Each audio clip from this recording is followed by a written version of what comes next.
Hoy, desafiado en la semana por todo lo que fue reflexionar en cuanto a los pasajes que estuvimos viendo la semana pasada con Gabriel y hace 15 días en cuanto a Efesios capítulo 4, la importancia, la centralidad que tiene la predicación bíblica en la vida de la iglesia. ¿Cómo les fue en esas reflexiones en las reuniones caseras? ¿Sí pudieron reflexionar un poquito? Preparar el corazón antes de llegar a la iglesia, preparar el corazón en la semana con la familia, cómo estamos como familia y como iglesia pensando en lo que vamos a estar viendo el domingo en la iglesia, cómo oran por su pastor para que él pueda preparar con fidelidad y con mucha disciplina todo este mensaje de la palabra, si es que de eso depende mi vida espiritual. Entonces, muchísimas reflexiones que a ello iba pensando también, como familia vamos a intentar también tomar algunas medidas y ajustar algunas cosas para que podamos estar pensando en el mensaje de la predicación el día domingo, porque de ella depende nuestra vida espiritual. Y reflexionábamos, ¿no?, en cuanto a que no estamos hablando de que nuestra espiritualidad depende de nosotros mismos de una forma individual, sino que depende del mensaje en lo colectivo, en la unidad del cuerpo de Cristo, ese mensaje dado a todos nosotros el día domingo. Entonces vamos a tener hoy el principio de todo un libro que vamos a estar estudiando desde hoy. Ese libro se llama Segunda de Timoteo. Vamos a entrar a Segunda de Timoteo y vamos a poner nuestra mente, nuestro corazón en esta carta. Vamos a intentar mirar cómo verla ahora desde una perspectiva diferente, para que podamos leerla con intención, que podamos ver lo que está transmitiendo esta carta a la vida de la iglesia y bueno, pensar en que el Señor nos ayude a vivir estas verdades que vamos a estar viendo desde el día de hoy. Entonces vamos a ir al libro de Segunda de Timoteo y vamos a ir al capítulo número 1, al capítulo número 1.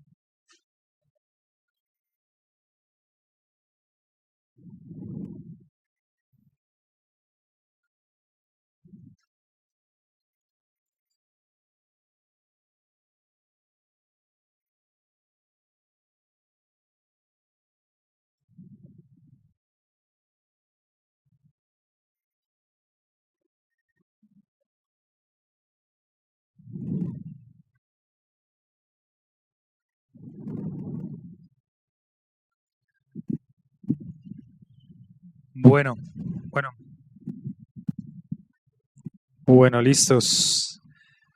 Entonces, Segunda de Timoteo, capítulo número 1, versículo número 1 y versículo número 2, vamos a estar tratando esta mañana. Dice Segunda de Timoteo, capítulo 1, versículo 1 y versículo 2, lo siguiente.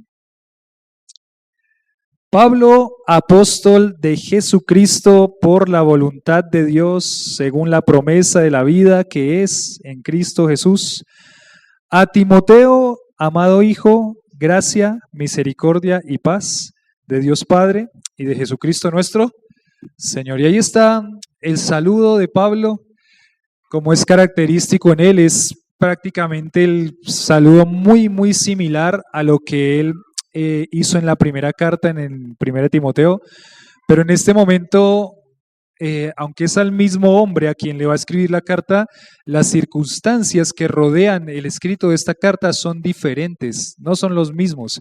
Y vamos a entrar un poco más en todo lo que es la carta de Segunda de Timoteo. Vamos a orar y vamos a pedirle a nuestro Dios que nos ayude a concentrarnos, a estar enfocados, a tener todos nuestros sentidos bien despiertos, que podamos absorber todo lo que la palabra de Dios va a hablarnos en este día. Padre Celestial, hoy estamos tan agradecidos contigo por la oportunidad de abrir tu palabra, y de escuchar tu voz a través de ella. Hoy, Señor, agradecemos pensando en la cantidad de lugares a donde todavía no ha llegado la palabra de Dios, la cantidad de lugares también, Señor, donde no hay una predicación fiel de tu palabra. Y, Señor, hoy miramos estos lugares con un peso, Señor, también en nuestro corazón, de rogarte también que en ese deseo de la iglesia local, en cada sector, en cada área de este mundo, ese deseo se pueda llevar al fin de lo que tú nos has mandado a hacer, que es hacer discípulos hasta lo último de la tierra. Hoy, Señor, agradecemos la oportunidad de entender, Señor, que la exposición de tus palabras alumbra, que lámpara es a mis pies tu palabra y lumbrera a mi camino.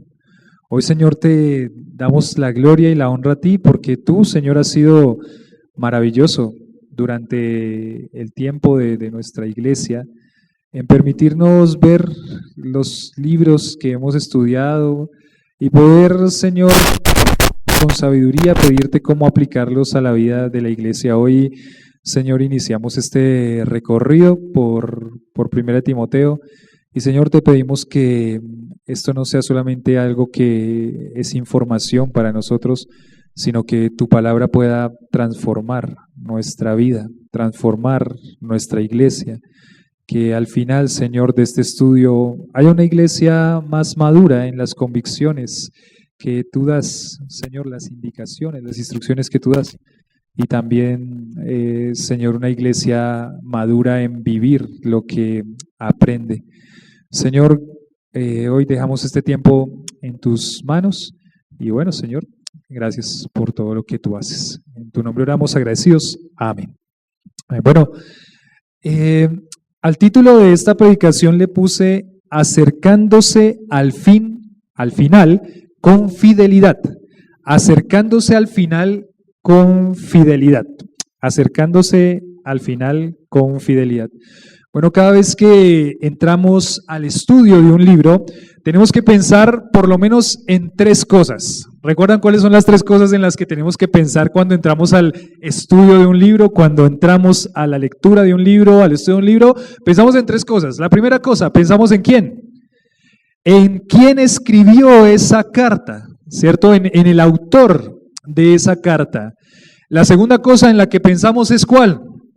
¿A quiénes le escribió esa carta? ¿Quiénes son los destinatarios de esa carta? O en este caso el destinatario de esa carta. Y en tercer lugar vemos las circunstancias que rodearon el escrito de esa carta. Porque es interesante, les decía yo ahora que aunque primera de Timoteo y segunda de Timoteo fueron escritos al mismo hombre, las circunstancias que rodean el escrito de la carta de segunda de Timoteo son totalmente diferentes a las circunstancias que teníamos en primera de Timoteo.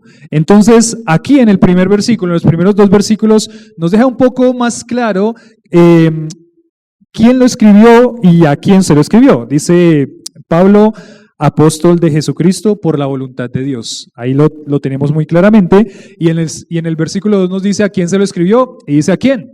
A Timoteo. A Timoteo. Bueno, es interesante porque esta carta, tratando de estudiar, de ver las circunstancias que rodean esta carta está llena de mucha nostalgia y de mucha tristeza.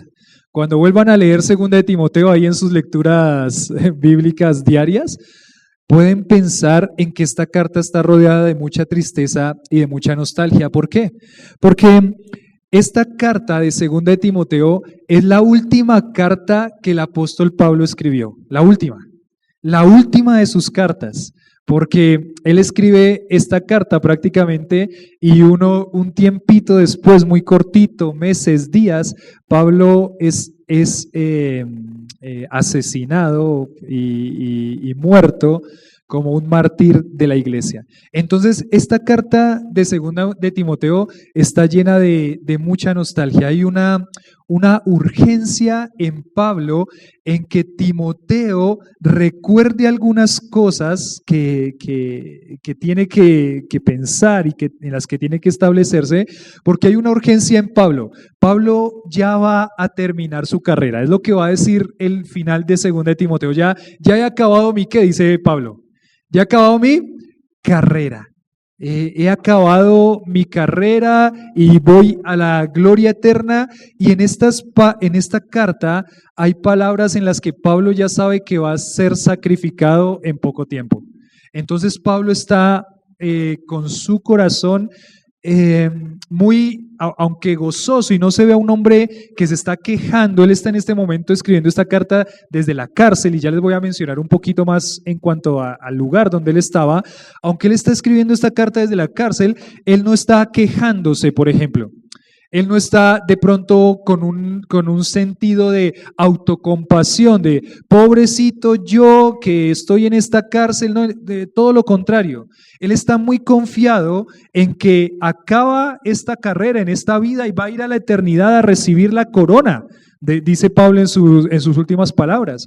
Entonces, en esta carta hay una urgencia del apóstol en darle las últimas instrucciones a su amado hijo Timoteo, a quien vamos a ver por la carta. Él ve con una situación muy complicada. La situación muy complicada en cuanto a Timoteo es que lo ve quizás un poquito desanimado, lo ve un poquito débil, lo ve un poco como no queriendo tomar un compromiso, y su objetivo con esta carta es afirmar el compromiso. ¿Por qué?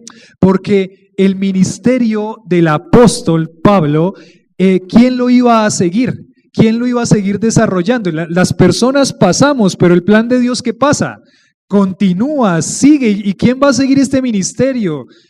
Timoteo, uno de ellos va a ser Timoteo. Y él está con una urgencia de decirle a Timoteo: Timoteo, tienes que venir, espero que alcances a venir antes de que me maten, espero que alcances a venir, mira esta carta, recuerda esto, aviva el don que el Señor te dio, recuerda el ministerio que el Señor te dio, ten cuidado con estas cosas, recuerda de quién has aprendido, predica la palabra, haz obra de evangelista, cumple tu ministerio.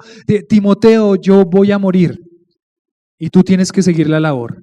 Timoteo, yo voy a ser sacrificado, el tiempo de mi partida está cercano, y ese ministerio que el Señor nos dejó, prácticamente uno de los que va a seguir eso con mucho ánimo y mucha fuerza eres tú. Y tú tienes que seguir manteniéndote firme, y tú tienes que seguir manteniéndote cuidadoso, tú tienes que seguir luchando, tú tienes que seguir batallando, tú tienes que seguir esforzándote. Y el apóstol está a punto de morir. Tremendo el peso, porque cuando vemos estas circunstancias que rodean el escrito de 2 Timoteo, podemos ver esto, esa tristeza y ese peso en el corazón de Pablo de que ya en un momento va a ser sacrificado. La próxima vez que lean 2 Timoteo pueden pensar en esa situación. Ahora, ¿dónde está Pablo? Miren, desde 1 Timoteo a 2 Timoteo, ¿qué fue lo que pasó? ¿Qué fue lo que pasó? Recuerdan que Pablo tuvo un primer encarcelamiento en Roma, que fue después de todo su viaje misionero, de su naufragio. Él llega a Roma, pero las circunstancias que él está viviendo son diferentes a las de 2 Timoteo. Él está encarcelado, pero lo que nos dice el libro de Hechos al final es que Pablo está ¿en dónde? ¿Recuerdan? Por 2 años, él está ¿en dónde? En una casa que dice ¿qué? Alquilada. Aunque él estuvo preso, tiene mucha más tranquilidad, muchas más facilidades. Cuando vemos las epístolas que se dicen epístolas de la prisión, vemos que Pablo tiene la esperanza de ser liberado. Él está tranquilo, está en la cárcel, está con tranquilidad, pero él va a ser liberado. Como al final entendemos qué pasó. Después de su primer encarcelamiento en Roma, él hace un ministerio durante el cual escribió 1 Timoteo, ya fuera de esa cárcel, escribe también a Tito. Él hace un ministerio que le dice a los romanos: yo estoy queriendo ir a España. Recuerden, estoy queriendo ir a España para el evangelismo, y aunque la Biblia no nos dice que Pablo alcanzó a ir a España, sí hay unos escritos de los que, uy, gracias, ya estaba yo como, estoy en el cielo, me parece.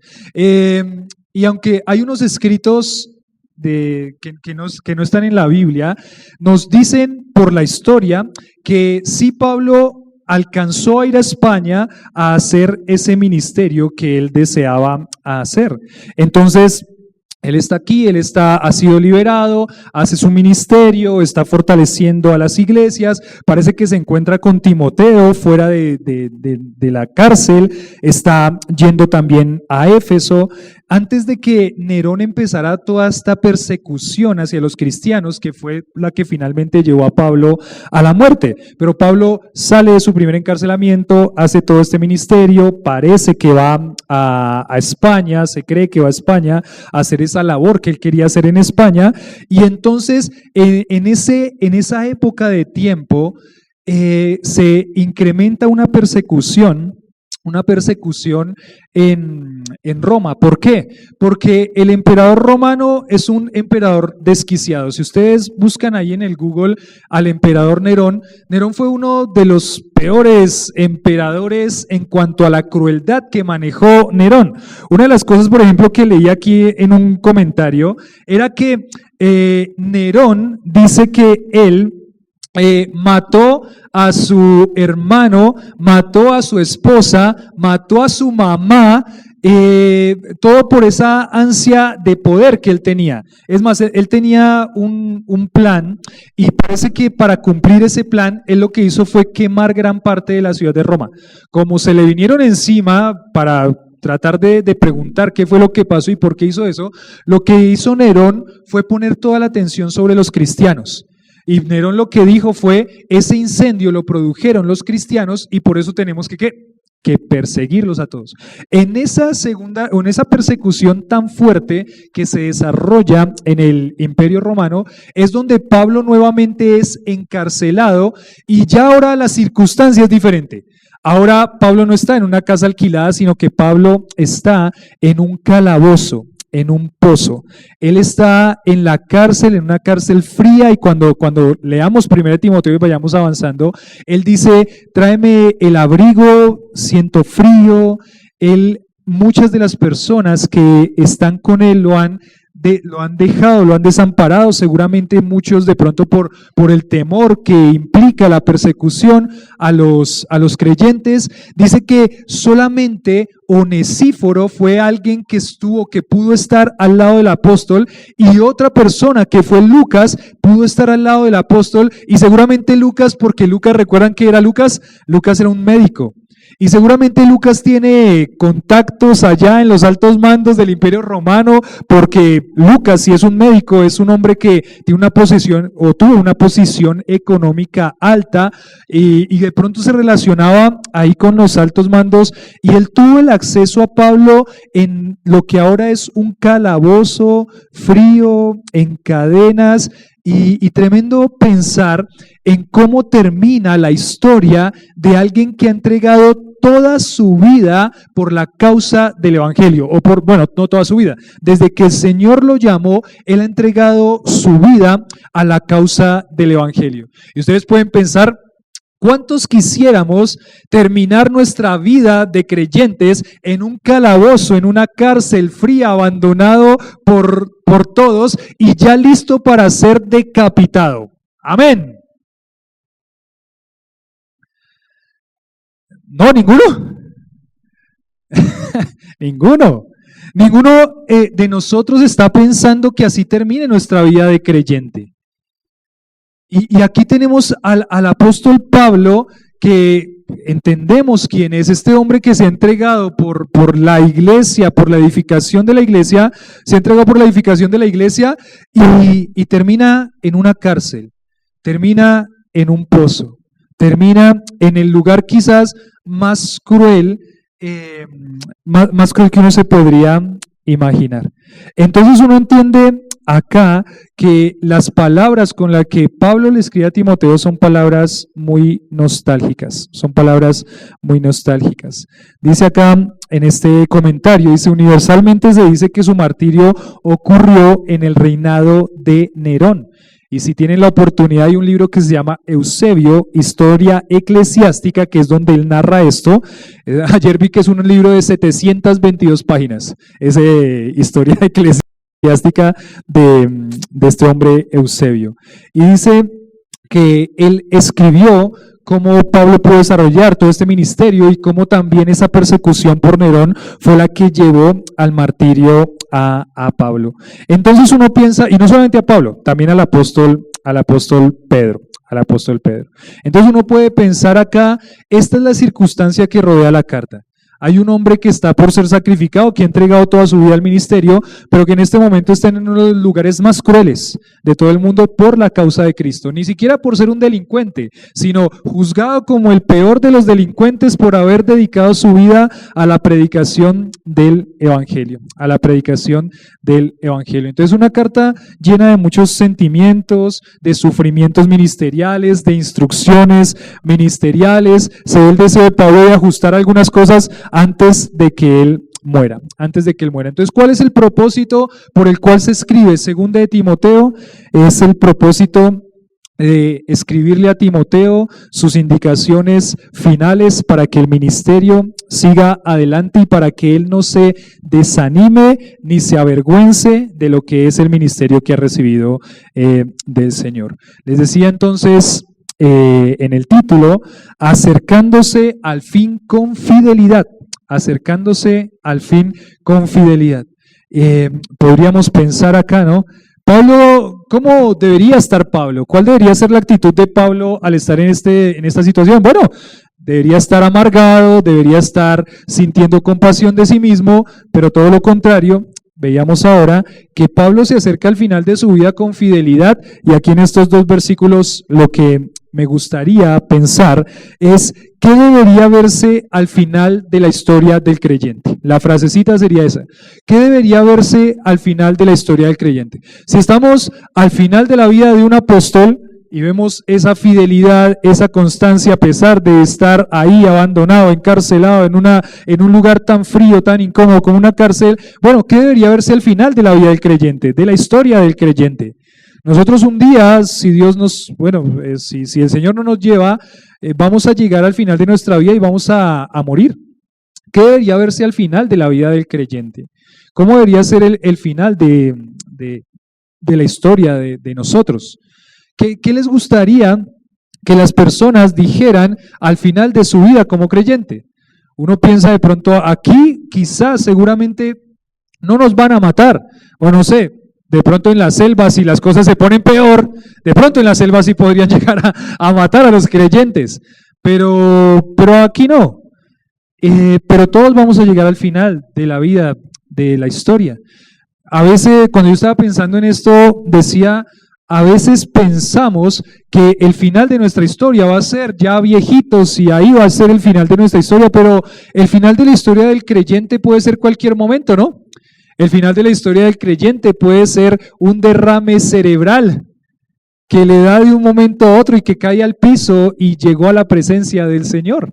Ese puede ser el final de la vida del creyente. El final de la vida del creyente, pensaba yo cuando estaba meditando en eso, el final de la vida del creyente pende de un hilo, de que Dios decida en algún momento llevarse al creyente para su morada eterna, para estar con él para siempre. ¿Qué debería verse al final de la vida del creyente? Y en primer lugar, aquí en este punto, en el versículo 1, debería verse a alguien entregado a hacer lo que Dios lo llamó a hacer. Debería verse a alguien entregado a hacer lo que Dios lo llamó a hacer. ¿Cuántos creen o consideran que ya saben cuál es la voluntad de Dios para su vida? ¿Ninguno? ¿De verdad? En cierta forma todos, mis hermanos, todos sabemos lo que Dios quiere para nuestra vida. Todos sabemos que tenemos que esforzarnos, todos sabemos que tenemos que sufrir por Cristo, todos sabemos que tenemos que crecer, todos sabemos que tenemos que ir por todo el mundo y hacer Todos sabemos lo que es la voluntad de Dios para nuestra vida. Por ejemplo, en 1 Tesalonicenses dice que la voluntad de Dios es vuestra ¿qué? Santificación, que os apartéis de fornicación. Todos sabemos lo que es la voluntad de Dios para la vida.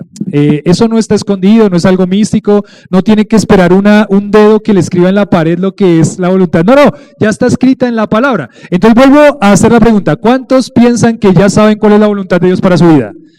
Amén, todos ya sabemos cuál es la voluntad de Dios para nuestra vida. Entonces, ¿qué debería verse al final de la historia del creyente? Debería verse alguien entregado a hacer lo que Dios lo llamó a hacer. El primer versículo dice aquí, capítulo 1, versículo 1, dice, Pablo, apóstol de Jesucristo por la voluntad de Dios, según la promesa de la vida que es en Cristo Jesús. Es lo que empieza diciendo aquí. Él dice, se presenta como Pablo y dice que este Pablo es un ¿qué? Es un apóstol de Jesucristo, pero él entiende muy bien que él es un apóstol de Jesucristo no por voluntad suya, no porque él se haya puesto como apóstol, sino porque alguien le dijo que fuera apóstol de Jesucristo y él tenía que entregarse a esa labor desde que el Señor le dijo que lo hiciera hasta el final de sus vidas. Y ese era el apóstol Pablo. Él es el apóstol de Jesucristo. Él es el apóstol de Jesucristo. Y eso no son palabras menores, ¿no? Él cuando dice, yo soy el apóstol de Jesucristo, Pablo está pensando aquí no solamente en ponerle un peso grande a Timoteo, como la autoridad apostólica que él tiene, sino también ponerle un peso grande a las iglesias que van a estar escuchando este mensaje. Obviamente, esta carta va dirigida a Timoteo en primer lugar, pero esa carta tiene que ser copiada y tiene que ser enviada a las otras iglesias del imperio, porque esto es la palabra de Dios, estos son los escritos, la escritura que ha sido inspirada por Dios. Entonces Pablo pone un peso grande en el lector de esta carta, en las iglesias que escuchan esta carta, porque la autoridad apostólica no puede ser dejada a un lado. La iglesia está fundada sobre la doctrina de los apóstoles, y entonces aquella iglesia que deja a un lado la doctrina de los apóstoles va en decadencia y va a la perdición, porque los apóstoles fue quien Dios diseñó para que pusieran toda la doctrina de la iglesia. Entonces está poniendo un peso grande porque Pablo está diciendo, yo soy apóstol no por voluntad mía, sino por voluntad de Dios. Dios me llamó a hacer esto y yo lo cumplí, lo tengo que cumplir y lo cumplí con fidelidad hasta el último día de mi vida. Y acá vemos los últimos días de la vida de Pablo. Pablo, apóstol de Jesucristo. ¿Qué debería verse al final de la historia de un creyente? Debería verse a alguien entregado a hacer lo que Dios lo llamó a hacer. Pablo entiende, yo soy el apóstol de Jesucristo desde el primer momento hasta el último, y el creyente entiende. ¿Qué entiende el creyente? El creyente entiende que es el Hijo de Dios. ¿Desde cuándo? Desde que conoció a Cristo como su Salvador. ¿Hasta cuándo? Hasta el último día de su vida. ¿Hasta cuándo tiene que mantenerse con fidelidad? Hasta el último día de su vida. ¿Hasta cuándo tiene que esforzarse por hacer lo que Dios lo llamó a hacer? Hasta el último día de su vida. ¿Hasta cuándo tiene que vivir luchando y batallando contra el pecado en una vida de santidad? Hasta el último día de su vida. No hay una jubilación para el creyente. No hay una pensión, no se pensiona el creyente. Dice, ay, ¿cómo así? Yo estaba esperando que me pensionara para poder irme allá, ahora sí a descansar. No hay jubilación para la vida del creyente. El creyente es creyente desde el primer día que el Señor lo llamó hasta el último día de su vida. Y tiene que vivirlo con fidelidad. Así debería verse la vida y la historia del creyente. Alguien entregado a hacer lo que Dios lo llamó a hacer hasta el último día de su vida. ¿Qué tan fácil es desanimarse en ese objetivo? ¿Qué tan fácil es decir ya no más? ¿Qué tan fácil es rendirse? ¿Es fácil o es difícil? Es un pensamiento, es un momento en el que uno abraza una mentira en su corazón, ya no quiero más, ya no puedo más, es un instante. El Señor nos llama a vivir una vida con fidelidad hasta el final de nuestra existencia aquí en la tierra. Al final de nuestra existencia. Pablo, apóstol de Jesucristo por la voluntad de Dios. Y esa palabra voluntad es la palabra que también se puede traducir como el deseo y el anhelo. El deseo de Dios era que Pablo fuera el apóstol de Jesucristo. El anhelo de Dios era que Pablo fuera el apóstol de Jesucristo. El anhelo de Dios era que nosotros fuésemos llamados hijos suyos. Ese era el deseo y el anhelo de su corazón. Y acá dice en el versículo 1, Pablo, apóstol de Jesucristo por la voluntad de Dios, y dice, según o conforme a la promesa de la vida que es en Cristo Jesús. Conforme a la promesa de la vida que es en Cristo Jesús. Y aquí Pablo no solamente está pensando en esta vida terrenal, está pensando en una vida eterna, está pensando en el mensaje del Evangelio, está pensando en todo lo que produce el Evangelio en la vida de una persona. Dice Pablo acá, según la promesa de la vida, ¿que es en quién? En Cristo Jesús. Él une este momento en el que él entiende que hay una esperanza de vida eterna que solamente está en Cristo. A través de esa esperanza de vida eterna que solamente está en Cristo, a través de esa salvación que solamente está en Cristo, viene un llamamiento a hacer algo a la vida del creyente. Y él está uniendo estos dos conceptos acá. El apostolado, su tarea, la tarea que Dios le encomendó para hacer, va directamente relacionada a un hombre que ha sido salvo. El creyente entiende que el Señor lo salvó para algo. El creyente entiende que el Señor lo salvó para algo. Entonces, su posición en Cristo, que es salvación, también se une y está directamente relacionada con su función en Cristo, que es servirle y hacer lo que el Señor le llamó a hacer por toda la vida hasta la muerte. Pablo une aquí estos dos conceptos, el concepto del ministerio que recibió del Señor como apóstol, pero también él entiende que esto es según la promesa de la vida que es en Cristo Jesús. Si no hubiera conocido a Cristo, ¿Pablo sería el apóstol a los gentiles? No, evidentemente no. Si hubiera conocido a Cristo, ¿él hubiera podido trabajar en todo lo que el Señor le mandó a hacer? No, ni siquiera lo hubiera pensado. Es más, antes de conocer a Cristo como su Salvador, ¿Pablo qué hacía? Él estaba persiguiendo a la iglesia, él estaba sacando a las personas de sus casas, llevándolos presos. A eso iba hacia Damasco específicamente, con un odio y un rencor. Este hombre no hubiera podido ser utilizado por Dios a menos que el Señor lo hubiera llamado, encontrado, él hubiera creído en Cristo como Salvador, hubiera transformado su vida. Tiene ahora la esperanza de la vida eterna, va vinculada a la salvación, la posición que tenemos en Cristo con la función que el Señor nos llamó para hacer. Entonces, Pablo, este hombre, es aquel que entiende la relación entre la posición y la función que Dios ha dado. La posición, somos salvos, tenemos la esperanza de la vida eterna en Cristo Jesús, y ahora la función, ¿cuál es? Nosotros vivimos para Dios con fidelidad desde el primer día, ¿hasta qué día? El último día. Hasta el último día. No puede haber un creyente pasivo. No puede haber un creyente que no está haciendo lo que el Señor le llamó a hacer. Porque aquí se ve muy claramente en el final de la vida de Pablo qué es lo que debería verse. Debería verse alguien entregado a hacer lo que Dios le llamó a hacer. Ahora ustedes pueden pensar en el peso que está poniendo esto en Timoteo, ¿no? Timoteo es el hombre que va a continuar con el ministerio y le está poniendo este peso. Recuerda, yo soy el apóstol que tiene autoridad. Timoteo sabe mejor que nadie cómo Pablo se ha entregado por el ministerio. Y cómo desde el día en que él conoció al Señor como su Salvador, se ha entregado por la obra del Señor.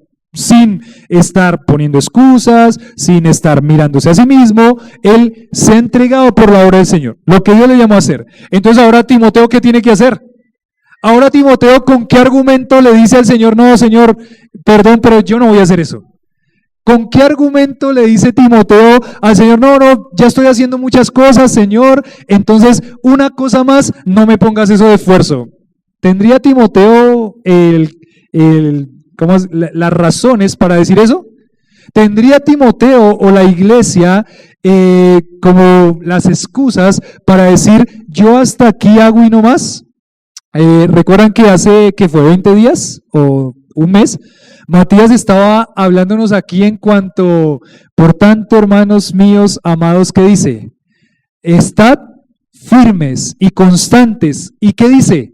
Creciendo. Esa es la voluntad de Dios para el creyente.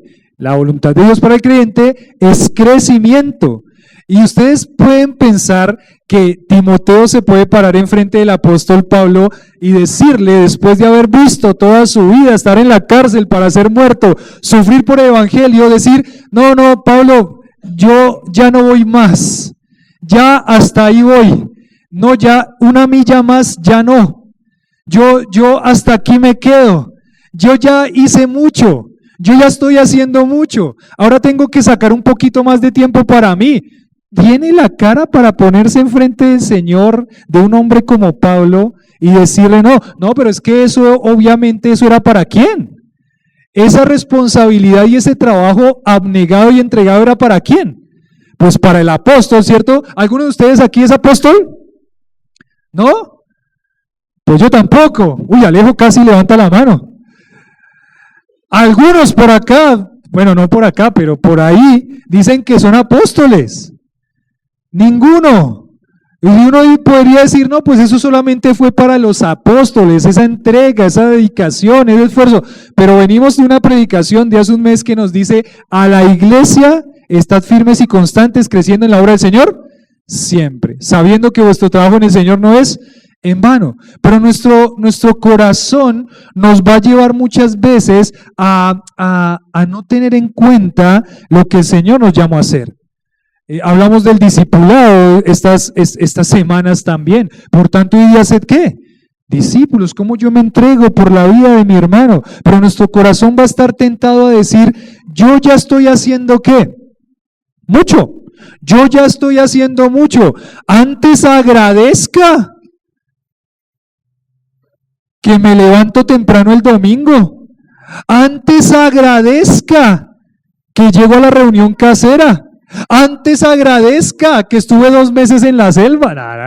Ya voy a echarle de Maikito ahí el agua. Antes agradezca. ¿Cómo se para un creyente a tener ese tipo de expresiones y sentimientos en su corazón? Antes agradezca que yo ya estoy haciendo mucho. Póngase enfrente de la vida de Pablo. Y yo creo que de pronto hasta Pablo podría haber dicho eso. Antes agradezcan que ya me entregué por ustedes 40, 30 años de ministerio. Yo creo que de pronto él sí lo aceptábamos, pero no está en ningún momento aquí diciendo eso. Hay fidelidad hasta el final. Hay entrega hasta el final. ¿Cómo debería verse la vida de un creyente al final de sus días? Debería verse alguien entregado a hacer lo que Dios le llamó a hacer. Él entiende aquí la relación entre su posición, que es en Cristo, y la función de lo que Dios lo llamó a hacer. No podría haber un creyente que está quieto. El cristianismo es dinámico. El cristianismo es crecimiento. El cristianismo es sacrificio. Entonces, aquí él dice, por la voluntad de Dios que es en Cristo Jesús. Miren, lo que uno ve aquí de Pablo es que Pablo no está arrepentido de lo que ha sido su vida, él no está arrepentido de eso.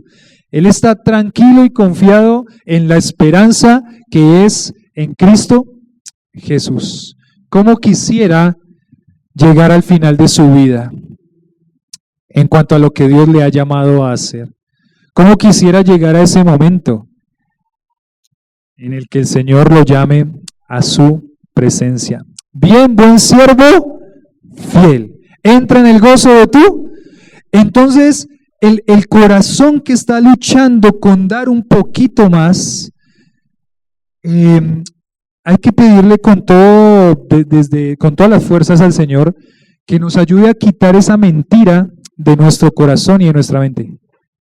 El creyente no está llamado a hacer lo justo. El creyente está llamado a darlo todo por el Señor. Todo. ¿Y todo qué significa? Todo. Y es tremendo esa responsabilidad. Debería verse alguien entregado a hacer lo que Dios lo llamó a hacer. Pero en segundo punto, ¿Qué debería verse al final de la historia de un creyente? En primer lugar, debería verse alguien entregado a hacer lo que Dios le llama a hacer. En segundo punto, debería verse a alguien entregado a influenciar a otros. Debería verse a alguien entregado a influenciar a otros. Y miren cómo Pablo estaba entregado a mostrar amor por aquellos que continuarían el ministerio. Uno pensaría, bueno, ¿tenía alguna necesidad Pablo de escribirle a Timoteo y de seguir instruyéndolo? Ya le había dado una carta tremenda, ya estaban las otras cartas circulando. ¿Por qué seguir pensando en Timoteo? ¿Por qué seguir pensando hasta el final de sus vidas en seguir invirtiendo en la vida de este hombre? ¿Por qué? ¿Por qué le escribe esta carta a Timoteo? Aparte, con el amor que le escribe esta carta. Por eso les decía, esta carta está llena de muchos sentimientos de Pablo, porque sabe que va a ser muerto en un tiempito cercano. Y él le dice aquí estas palabras a su discípulo, a su amado Timoteo. Le dice, versículo 2, a Timoteo, ¿y qué le dice ahí? Amado hijo, ese adjetivo que le da a Timoteo, el adjetivo que le da es ¿cuál? Amado, amado, amigo querido, amado hijo, amigo querido. No sé si hay alguna persona que a usted le ha dicho alguna vez, hijo querido, aparte de sus papás, hijo querido. Hay un pastor de nuestros pastores aquí en la federación, él se llama el pastor Néstor Pinilla. Pastor Néstor Pinilla es el pastor allá en la iglesia en Suba, y él cada vez que me ve, me dice, ¿cómo estás, hijo? ¿Cómo estás, hijo? ¿Soy su hijo? No. ¿Me parezco a él? No. Pero él me dice, ¿qué? Hijo querido. ¿Por qué me dice hijo querido? Porque está mostrando con esa frase el cariño que tiene por mí. Y eso que yo, la verdad, no he estado tan cerca como Timoteo estuvo de Pablo, ni muy cerquita del pastor Néstor. Pero uno entiende que cuando hay una expresión como hijo amado, es porque esa persona lo quiere mucho, lo estima mucho, hay una relación muy cercana. Y esa es la relación que tiene Pablo aquí con Timoteo. Y Pablo no está en ningún momento pensando, aunque estoy en una cárcel, dejo de invertir en la iglesia y en la obra del Señor. No, aunque estoy en una cárcel, tengo que seguir invirtiendo en la vida. Sí, bueno, tengo la última oportunidad. No sé si Pablo tuvo la oportunidad de escribirle a más personas desde la cárcel ahí antes de ser muerto, pero la carta que quedó inspirada fue la carta a Timoteo. Y seguramente, ¿cómo hizo Pablo para tener un pergamino y una pluma? Interesante, ¿no? Está en el peor de los calabozos, está con todo el mundo desamparándolo, pero algunos comentaristas piensan que quizás Onesíforo, que alcanzó a ver a Pablo, o Lucas, quien estaba acompañando a Pablo, no Lucas acompañándolo como estando con él en la misma cárcel, sino Lucas estando ahí en el entorno en el que Pablo estaba, como les decía, en el entorno de los dirigentes romanos, que de pronto Lucas fue el que le alcanzó el pergamino y la pluma para escribir segunda de Timoteo. Pero ¿qué necesidad tiene este hombre, quien es el apóstol, que ha corrido su vida, que ya sabe que va a ser sacrificado? ¿Qué necesidad tiene de escribirle una carta a Timoteo? Ninguna. Pero él entiende que necesita invertir en la vida de este hombre hasta el final. Por eso, ¿cómo se debería ver la vida? ¿De qué debería verse al final de un creyente? Debería verse alguien entregado a influenciar la vida de otros, al discipulado constante, continuo en la vida de otras personas. El discipulado es nuestra tarea, es la voluntad de Dios, por tanto ir y hacer discípulos. ¿Hasta cuándo influencia esa vida? Ayer me decía Gabriel, hay un hermano mayor de nuestra iglesia, y me decía Gabriel, este hermano me llamó cuando iba hacia el aeropuerto, me llamó cuando estaba ya casi llegando al aeropuerto, me llamó en el aeropuerto, me llamó antes de entrar al avión, me llamó todo el tiempo, y no quejándose, ¿no? Está diciendo, este hermano está preocupado por mí. Y eso que Gabriel no es un pastor de nuestra iglesia, pero este hermano estaba preocupado por mí. Y les digo que este es un hermano mayor de edad, ya con bastante edad. ¿Qué necesidad de seguir influenciando la vida de otros? Porque esa es la obra de Dios. Porque eso es lo que Dios nos llamó a hacer. Entonces, ¿cómo debería verse la vida de un creyente que está llegando al final de su historia? Debería verse un hombre o un creyente que está influenciando la vida de los otros continuamente. Ahora, en primer lugar, como uno lo ve acá es, ¿cómo lo hace Pablo? Es mostrando su amor por aquellos que continúan el ministerio. Mostrando su amor, mostrando su cariño. Pueden pensar y sentir en las entrañas, pongámonos en la posición de Timoteo.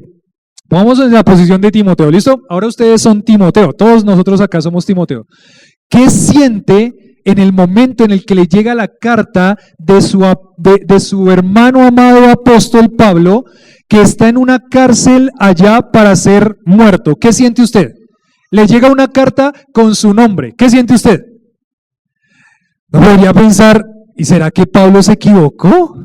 ¿O será que alguien más escribió esto? ¿Cómo se sentiría usted si fuera Timoteo si le llega esa carta de Pablo? Diciéndole, ya voy a morir, intenta venir antes a verme, por favor, que quiero verte. Pero bueno, si no alcanzo a verte, mira, te escribo esto, recuerda esto, pon atención a esto, enfócate en esto. ¿Qué sentiría usted de esa carta? No sé, de pronto yo estaba llorando, nostalgia. Entendemos que hay una esperanza de vida eterna. Pero Pablo es un hombre que sabe que tiene que invertir la vida en otras personas que van a continuar el ministerio. Estoy pensando en el papá que nosotros como padres estamos invirtiendo en la vida de nuestros hijos porque saben que ellos son las flechas que van a ir a lugares donde nosotros no vamos a llegar. ¿Qué hace el papá? Invertir. ¿Qué hace la mamá? Invertir en la vida espiritual de su hijo. ¿Qué hace el creyente en la iglesia local? Invertir en la vida de personas, al que Dios pone cerca, al que Dios pone lejos. Invertir. Un mensajito, una llamada, la oración por ese hermano. Invertir en la vida de personas es lo que Dios nos llamó a hacer hasta el final de nuestra vida. Y aquí está Pablo, invirtiendo en la vida de Timoteo, hablándole con mucho amor. Un amor genuino que tiene Pablo por Timoteo, un cariño, hasta con expresiones de mucho cariño, de mucha intimidad de esta relación que hay entre Timoteo y Pablo, mostrando su amor por aquellos que continúan el ministerio, pero también miren lo que le escribe Pablo a Timoteo. Lo que le desea Pablo a Timoteo no es un deseo superficial. El deseo de Pablo a Timoteo no es un deseo mundano, no es un deseo de una psicología mundana que te va a subir el autoestima. Lo que le desea Pablo a Timoteo es que él reconozca quién es el que lo acompaña, quién lo fortalece y lo que Dios puede dar a esa vida. Las palabras de Pablo a Timoteo, influenciándolo hasta el final de su vida en el ministerio, son palabras que provienen de Dios, del carácter de Dios. Así es como animamos al corazón de aquellos en quienes invertimos. Entonces, ánimo hermano, que usted todo lo puede, usted es fuerte, usted es un empoderado, hágale tranquilo, que todo lo que usted puede hacer, lo puede hacer. Esas no son las palabras que salen de la vida de un creyente que influencia a otro creyente. Son las palabras de Dios, son el mensaje de Dios, son quién es Dios y lo que Él hace por la vida de una persona. Porque el Señor es el que fortalece. Pablo entiende, yo estoy aquí por la gracia, la misericordia y la paz que Dios ha puesto en mi vida. No es porque yo sea quien soy, no es porque yo sea mucho, no es porque yo sea el super ungido, el super santo, no. Yo soy un hombre débil, reconocía Pablo. Y ahora es un hombre que tiene las marcas de Cristo por todo lado. Algunos comentaristas, leyendo un poquito en cuanto a esto, decía que Pablo seguramente en su cuerpo tiene marcas de la persecución. Algunos piensan que Pablo significa pequeño y piensan que Pablo era un hombre muy pequeñito, pero que aparte seguramente ya estaba encorvado, con su rostro desfigurado de tantas veces que le habían golpeado, por todas las cosas que él había sufrido en el ministerio. Y aquí está este hombre con amor reconociendo que Timoteo tiene que seguir el ministerio, pero no puede seguirlo en sus fuerzas. Él tiene que depender del Señor única y exclusivamente. Y se lo dice de esta forma. Le dice a Timoteo, amado hijo, ¿y qué le dice? Gracia, misericordia y paz, ¿de quién? De Dios Padre y de Jesucristo nuestro Señor. Timoteo, la gracia del Señor, el favor de Dios es el que te va a acompañar. La misericordia de Dios que va a estar acompañándote también todo el tiempo de tu ministerio, que no te va a dar lo que tú mereces, sino lo que tú necesitas. Y la paz de Dios, como escribió en Filipenses, que sobrepasa ¿qué? Todo entendimiento, guardará vuestros corazones y vuestros pensamientos en Cristo Jesús. Esas son las palabras de alguien que invierte en la vida de otra persona. Este hombre está enfocado en invertir en Timoteo, en recordarle a Timoteo que no es él, sino que es el Señor, pero que tiene que seguir adelante porque dice ahí el Señor en la gran comisión, porque he aquí yo estoy con vosotros todos los días, ¿hasta cuándo? Hasta el fin del mundo. Haz lo que tienes que hacer, confiando en que el Señor te guía. Confiando en que el Señor te impulsa a través de su gracia a quitar lo que nos sirve y a vivir una vida en santidad. Confía en que el Señor está obrando en tu vida de maneras sobrenaturales que tú no entiendes para equiparte para la obra del ministerio, para la edificación del cuerpo de Cristo. Gracia, misericordia y paz de Dios nuestro Padre y del Señor Jesucristo. Nosotros podemos ver entonces aquí, a un hombre entregado a lo que Dios lo llamó a hacer. Eso es lo que debería verse al final de las vidas. Y también debería verse alguien entregado a la influencia a otros. Y aquí en esta salutación, que parece algo tan corto, hay tantas cosas involucradas ahí, sentimientos, circunstancias, anhelos, pensamientos, que quedamos maravillados de este hombre Pablo. Pablo no es un hombre que diríamos no podemos alcanzar ese nivel, no, Pablo es un hombre común y corriente como nosotros, solamente que estuvo siempre dispuesto a entregarse por hacer lo que Dios le llamó a hacer. Entonces aquí, terminando esta porción, encontraba esto. Dice así, este comentario: es probable que el mismo Timoteo hubiera pasado tiempo en prisión antes de concluir su ministerio. Eso nos lo deja ver el libro de Hebreos, capítulo 13, versículo 23, en donde se narra que un Timoteo, aparentemente este Timoteo, había salido de la prisión. Entonces, lo que dice este comentarista es, si Timoteo, después de esta carta, en algún momento llegó a estar en la cárcel, entonces imagínense lo que significaba esta carta para la vida de Timoteo, pensando en que su padre espiritual, el apóstol Pablo, le escribió esa carta desde la prisión.